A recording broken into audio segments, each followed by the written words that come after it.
Hello, pregnancy દરમિયાન કઈ exercise કરવી જોઈએ અને કઈ એક્સરસાઇઝ ન કરવી જોઈએ, બહુ બધા કપલ્સના પ્રશ્નો ઉદ્ભવતા હોય છે. આજે આપણે એમનું નિરાકરણ લાવીએ.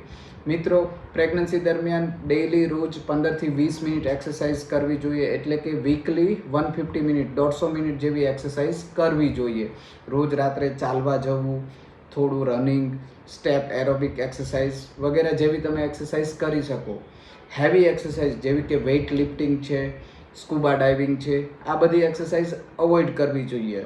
સ્વિમિંગ બી તમે શાંતિથી કરી શકો. રોજ 15થી 20 મિનિટ યોગા કરવા જોઈએ. હવે ઘણા કપલ્સને અવોઇડ કરવી જોઈએ એક્સરસાઇઝ.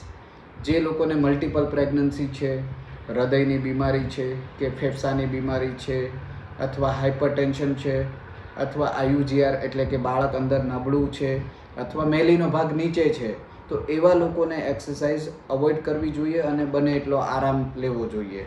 મિત્રો, પ્રેગ્નન્સી દરમિયાન ફિમેલને રોજ રાત્રે 7થી 8 કલાક કમસે કમ નીંદર લેવી જોઈએ અને બપોર દરમિયાન 1થી 2 કલાક રેસ્ટ લેવો જોઈએ.